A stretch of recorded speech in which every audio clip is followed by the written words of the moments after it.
శ్రీమాత్రే నమ. మిత్రులందరికీ శుభోదయం. ఈరోజు శ్రీ విశ్వవసనామ సంవత్సర వైశాఖ బహుళ దశమి గురువారం.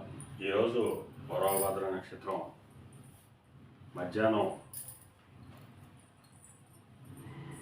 1:50 వరకు ఉంది. తదుపరి ఉత్తరాభద్ర. ఈరోజు మే 22, 2025 తేదీ గురువారం. ఈరోజు దుర్ముహూర్తం ఉదయం 9:48 10:39 వరకు ఉంది. మరలా తిరిగి దుర్ముహూర్తం మధ్యాహ్నం 2:58 3:49 వరకు కూడా దుర్ముహూర్తం ఇవ్వడం జరిగింది. వజ్రం రాత్రి 10:52 12:23 వరకు కూడా వజ్రం ఇవ్వడం జరిగింది. ఈరోజు పంచాంగరీత్యా ఈ రకమైనటువంటి ఫలితాలు వచ్చేస్తున్నాయి.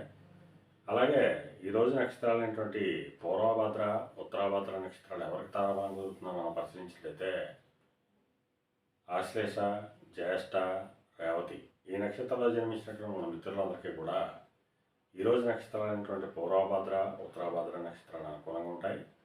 అందువలన ఇప్పుడు చెప్పుకున్నటువంటి నక్షత్ర జాతకులందరికీ ఈరోజు శుభకరంగా ఉండే అవకాశం ఉంది. అలాగే ఈరోజు రాశిఫలాలను మనం పరిశీలించినట్లయితే మేషరాశిలో జన్మించిన వాళ్ళకి అతి సామాన్యంగా ఉంటుంది. ఆరోగ్యభంగా ఏర్పడుతుంది. ధనవ్యయం కలుగుతుంది. వృషభ రాశిలో జన్మించిన వాళ్ళకి చేసేటువంటి వ్యాపారాలు లాభసాటిగా సాగేటువంటి అవకాశం ఉంటుంది. మిథున రాశిలో జన్మించిన వాళ్ళకి ఉద్యోగ అవకాశాలు పెరిగేటువంటి అవకాశం ఉంటుంది. కర్కాటక రాశిలో జన్మించిన వాళ్ళకి పితృరాజధానికి సంబంధించిన శుభవార్తలు అంటారు. సింహరాశిలో జన్మించిన వాళ్ళకి ధనవ్యయం, అనారోగ్య సూచన కనిపిస్తుంది. కన్యారాశిలో జన్మించిన వాళ్ళకి కలత్రపూర్వక ధనలాభం కలుగుతుంది. తులారాశిలో జన్మించిన వాళ్ళకి శత్రుభయం కలుగుతుంది. వృశ్చిక రాశిలో జన్మించిన వాళ్ళకి సంతానానికి సంబంధించిన శుభవార్తలు అంటారు. ధనురాశిలో జన్మించిన వాళ్ళకి ఆకస్మిక ప్రయాణాలు చేయాల్సిన అవసరం ఉంటుంది. మకర రాశిలో జన్మించిన వాళ్ళకి పరాక్రమంతో ఆదాయాలు ఏర్పడతాయి. కుంభరాశిలో జన్మించిన వాళ్ళకి ధనాదాయ వృద్ధి చెందుతుంది. మేన రాశిలో జన్మించిన వాళ్ళకి కార్యజయం, కొద్దిపాటి ఆరోగ్యం చేకూరుతుంది. ఈరోజు ద్వాదశ రాశి యొక్క ఫలితాలు ఈ రకంగా తెలియడం జరిగింది. అలాగే ఈరోజు గురు రాహువులు కలయిక వచ్చింది.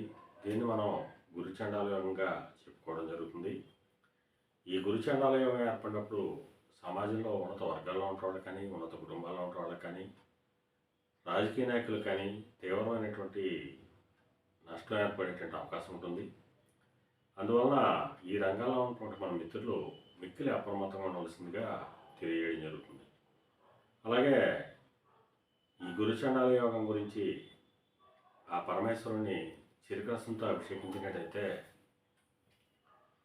సర్వశుభాలు కలుగుతాయని, ఈ గురుచండాల యోగం యొక్క బాధ నుంచి బయటపడవచ్చని చెప్పి తెలియజేయడం జరుగుతుంది. అలాగే మరలా రేపు శుభోదయం కార్యక్రమంలో మరిన్ని విషయాలు తెలుసుకుందాం. అంతవరకు మన మిత్రులందరికీ మరొకసారి శుభోదయం. ఇట్లు మీ పెద్దబాబు సిద్ధాంతి కొల్లలమావిడి.